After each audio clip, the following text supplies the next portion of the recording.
Good morning, everybody. Thanks for jumping on to this master training. My name is Jeremy Jenkins, and today we're excited because we're going to talk about commitment, the secrets to 100% commitment. So a guy named John Paul Sartre said, commitment is an act, not a word, all right? So why is it so important to be committed? Well, let's take a look and see what we can do to actually take advantage of 100% commitment with ourselves, with our lives, and with our business, okay?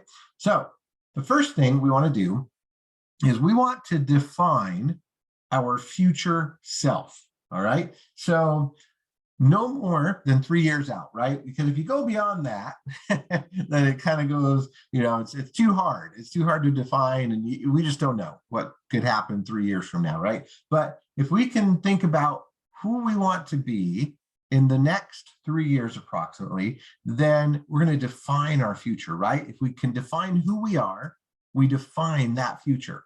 It is fundamentally impossible to live intentionally and on purpose if you haven't defined yourself, if you haven't defined who you want to be in the next year or two, right? Even more, it's impossible to actively learn in a transformational way without a clear future self in mind, right? So you need to see yourself as that person who has already achieved your goal. Now, that doesn't mean that you pretend to be that person today, but it does mean that you are consistently taking that person's advice from your future self, right? As if you were listening to you 3 years from now, telling you, hey, this is what you should be doing, okay? The number one regret people have on their deathbed is that they didn't have the courage to be the person they wanted to be. Instead, they lived up to the expectations of those around them. So the first step in avoiding the number one deathbed regret is to define your future self, right? So figure out what that looks like and think about it. Okay, what do I want to be doing 2 years from now, right? Would it literally be, I am now making a full-time income. I'm now making 6 figures, right? Directly from my business, and now I am free. I have moved on from having to work 9 to 5. I have moved on from having to do other stuff. I'm actually doing this full time. I'm actually traveling the world. I'm actually going to fun places. I'm holding meetings, right? I go for a week to Mexico, and I spend time there with my my team that I built in Mexico, and we go out to dinner, and we go do fun things together as a team and some of the leaders, and then we do a couple of presentations around around the area, and then I say, okay, now I'm going to move on to the next country, right? Okay, now let's go to Europe, right? And so just think about what that would look like in the next year or two, right? Oh, wow. Okay, yeah. Let's make that a reality. Let's define what it would actually look like, and then think about what your future self would tell you to get there, right? So it is really, really powerful when we start to do that. Okay, so that's number one. Define our future self no more than 3 years out. Okay, then the next thing is we want to start getting all of the information that we possibly can, right? So once you can conceptualize your vision into a tangible outcome, right, your motivation will skyrocket. According to the expectancy theory of motivation, you need a clear and compelling outcome, as well as a clear path to achieve that outcome. Without those, you're not going to be motivated enough, right? You'll procrastinate it. So the hope theory argues the same thing. You need a goal and a path to achieving that goal to have any hope. Pretty freaking important, okay? Without hope, life becomes torture and meaningless. So once you've defined your future self, you need to start getting information. You need to develop a clear goal and plan to become your future self. Robert Brault said, "We are kept from our goal not by obstacles, but by a clear path to a lesser goal," right? That's what we tend to do. We tend to think, oh, well, this is just good enough. So I think I'll go for that instead of trying to go for excellence, right? Going for the best of the best, right? You may have heard the phrase, good is an enemy to great. And that's exactly what we're talking about here, okay? We need to conceptualize it and make sure that we're not selling ourselves short, okay? Let's go get the actual real goal that we want. Okay, now here's the other big important thing. We need to tell everyone about our plan, right? It's impossible to be authentic without being honest. The key to being honest is about voicing what you truly want for yourself deep down. If you're too afraid of what those around you think, then you're not committed to your dream.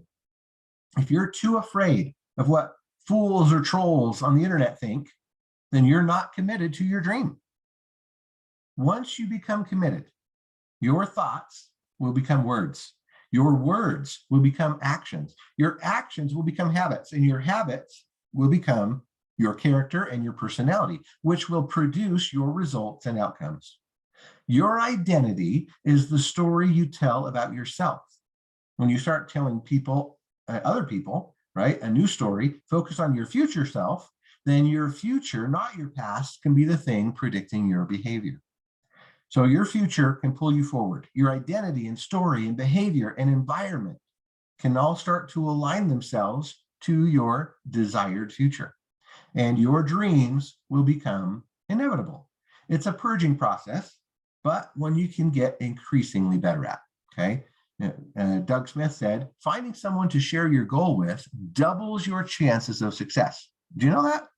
Yeah, just sharing your goal, just telling somebody that this is what you're going to do, and this is the plan, and this is what you see yourself doing in 2 years from now or a year from now, right?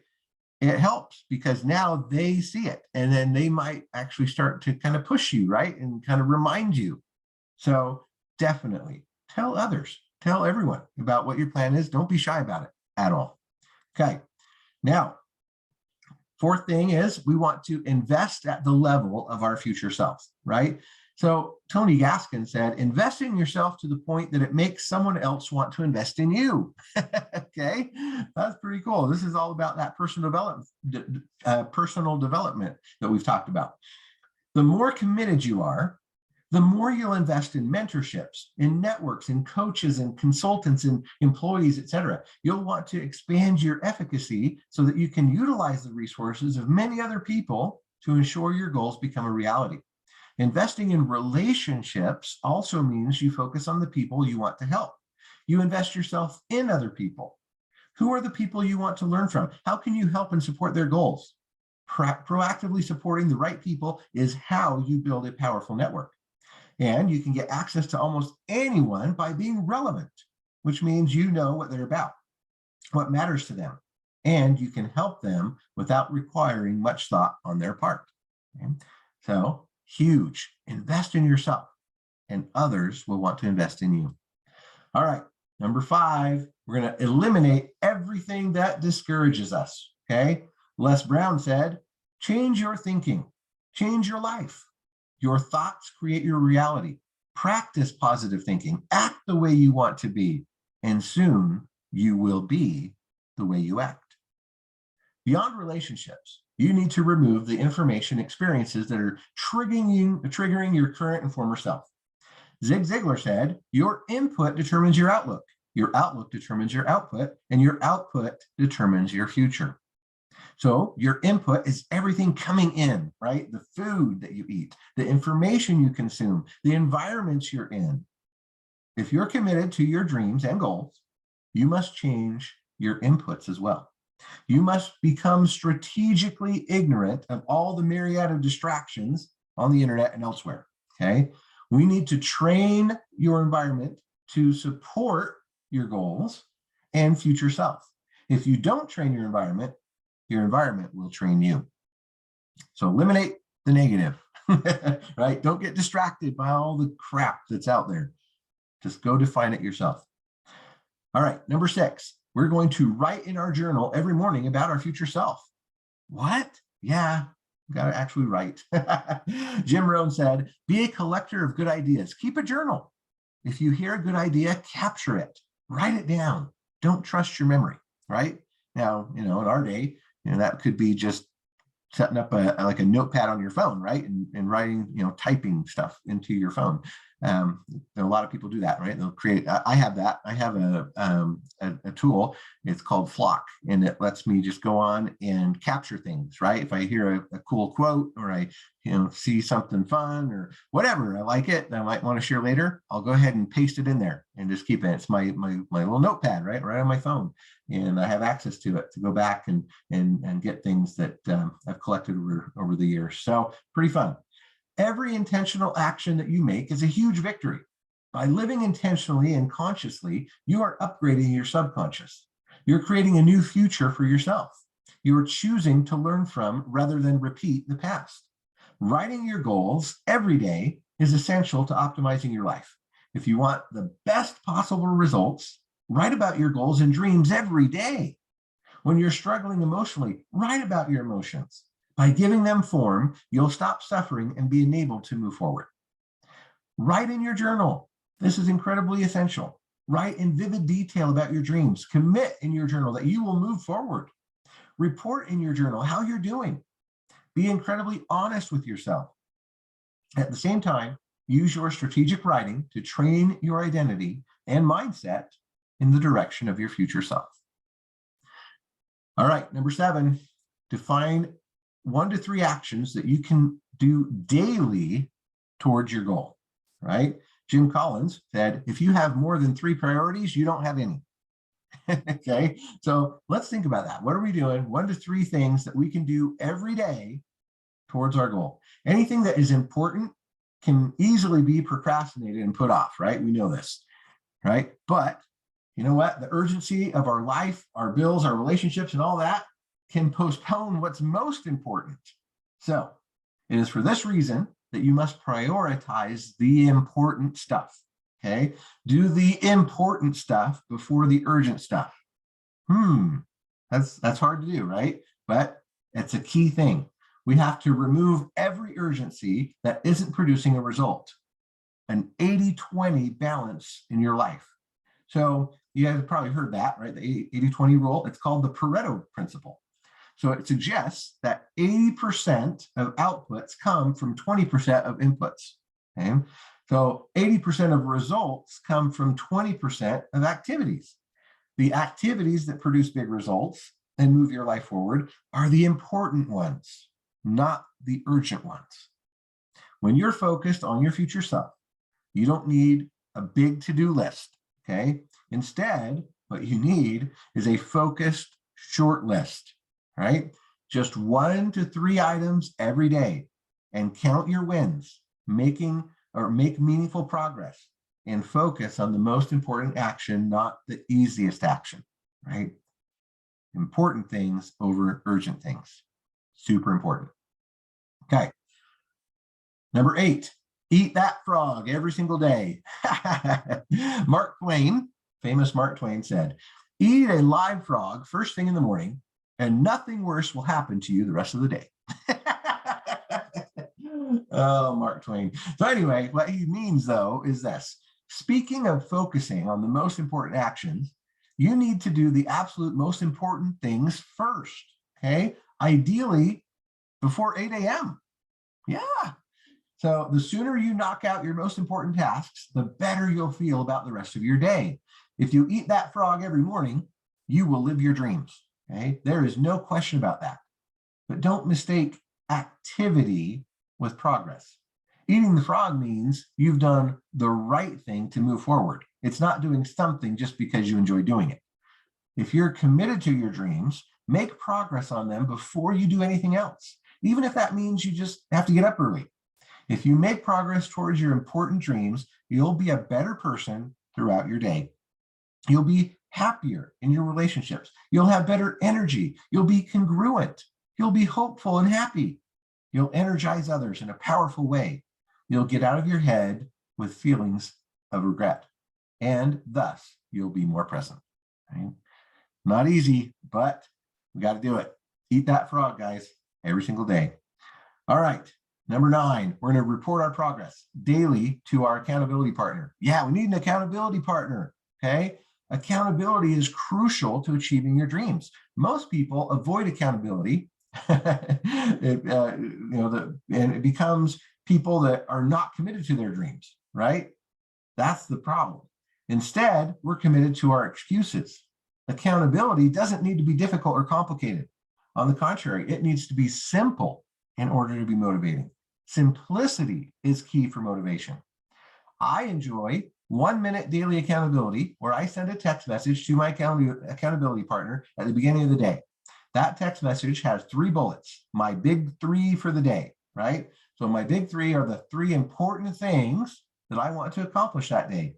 And at the end of the day, you basically send a simple text reporting how you did, right?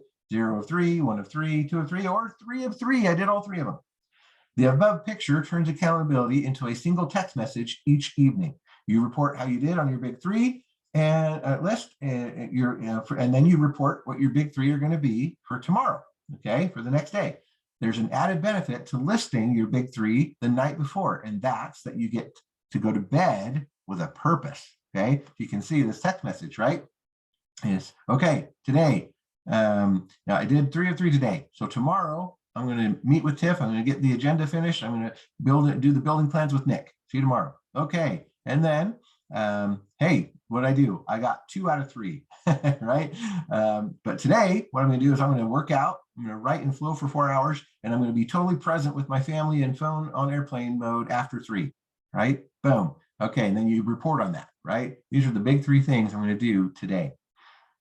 Yeah, pick who a good accountability partner would be, and you can like bounce off each other, right? And then they can send you theirs. So pretty cool. All right, and then finally, number 10 is to completely unplug every single day, right? Dan Sullivan taught, wherever you are, make sure you're there. Last but not least, you need to fully unplug for large intervals throughout your day. There's a lot of research on the psychological detachment from work, right? True psychological detachment occurs when you completely refrain from work-related activities and thoughts during non-work time. Put simply, by taking time off and actively recovering, you're going to have a better mind. You'll be more connected as a person. You'll be able to go get in that flow state so much easier next time you work, and you'll be rested and aligned. And through that process, your brain will solve all your problems for you while you're focused on the other areas of your life. Creativity is a skill you can develop, as is clarity and insight. You'll get much more when you take time to rest and recover. You need to fully unplug and be actively engaged in other areas of your life. Okay? So, but don't take that as an excuse, right? A lot of people will think, oh, I'm just going to go unplug the whole day, right? No, got to do our big 3, right? Got to make sure we're doing our important things. Eat that frog, preferably in the morning, get it over with, and just get it done. And if we do that, we can be 100% committed, and we will have a true, better future self in the next year, 2 years, whatever it is, right? We will actually achieve these goals that we're going after. So thanks for joining me today. Hopefully that was helpful. Hopefully it gets you thinking for the weekend, and we can start next week really applying these principles and staying 100% committed. All right, thanks everybody, and we will see you next week. Take care.